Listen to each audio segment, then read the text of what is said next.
if we look at, there were 75 recommendations in the review, the majority of which were agreed by government. The one that wasn't agreed was that the Defence Science and Technology Group, as it's now known, should be essentially privatised. Government did not agree with that recommendation, but they've asked for some further work, and they'll look at that again next year sometime. So the other recommendations all fit within one of these 5 streams of work that are now ongoing inside the department. And the first is to build a strategic centre. And this is really about ensuring that the CDF and the Secretary have a better way of governing the activities of the department, and that there is a central planning process, there is central governance and coordination and oversight in that process. That enables the department to more consciously engage with risk in the various areas of activity, in the knowledge of how those risks might interact with other parts of the department and things that are going on. There will be a contestability function built into the strategic centre, which is something that David Peter felt was lacking. The bottom line is, particularly in capability decisions and in my work in the state facilities decisions, where we've come from is a period where various of the stovepipes have argued passionately for their piece of the pie, and there hasn't been good contestability across the breadth of investment in the department. So it's about giving consistent, well-argued, best possible advice to government. So that's the strategic centre stream being built at the moment. The second one is capability development. Some of you play in this space, and we certainly do in the facilities sense. There's a new capability life cycle being created.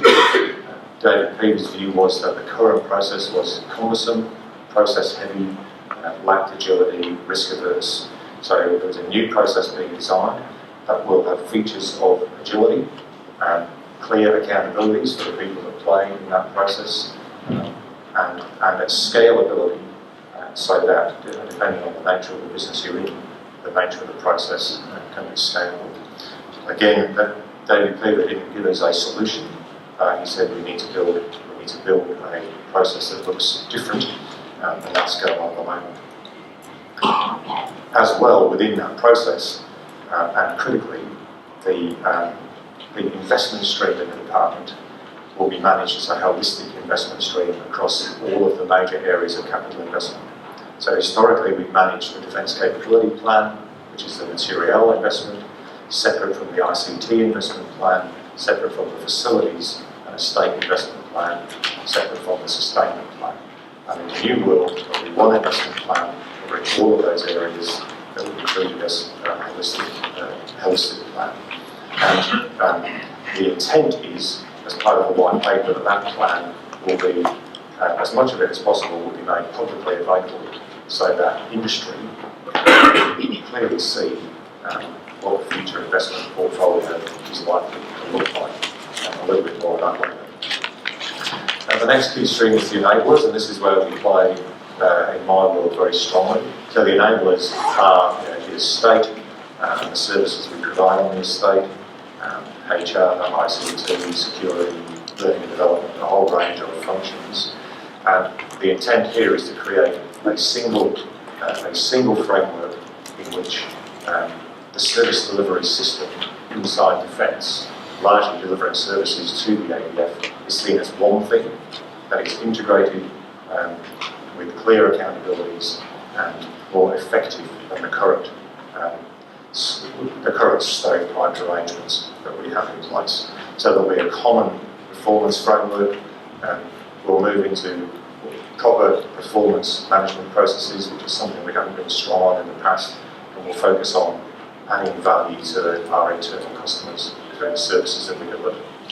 So in, for example, the base services sense, we'll start to see a stronger focus on performance management, for example.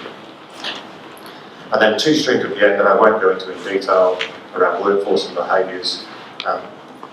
David Peter identified that we need to look at our workforce internally, holistically, but also consider the industry workforce that we have as part of our partnerships, and clearly the services that we deliver largely come from industry. For the APS workforce, we need a workforce plan. We haven't had one before. We need to focus on skilling the people. We've sort of not invested as heavily as we should have done in skilling, and we need to bring a performance culture into the workforce. And the behaviour stream is really about how we do our business, how we do our work, focusing on behaviours, building on the pathway to change program that's already existed in the department and has been for 3 years, as some of you might be familiar with. So we just move quickly onto the estate. You can read these for yourself. This is a slide that David Peter put up when he talked to us about the review, and he talks about the defence estate in particular. And the message in here is clear. The defence estate is what it is largely for historical reasons. It is not optimally positioned for the ADF of today and the ADF of the future. And so we need to focus on consolidation of the defence estate, and we need to focus on a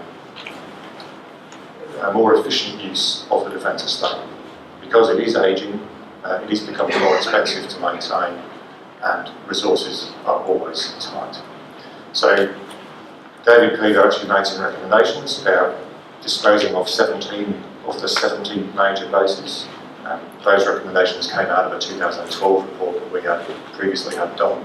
The government did not agree that recommendation fully. They agreed it in principle, and they said that they'd have a look at consolidation proposals as and when they came individually. So in the last 6 or 8 months, we've actually had 4 proposals go to government for disposal of parts of the defence estate that have been agreed. Lewin Barracks in Western Australia, the Limber Barracks in Brisbane, the former Army Training Centre in Pontville, Tasmania,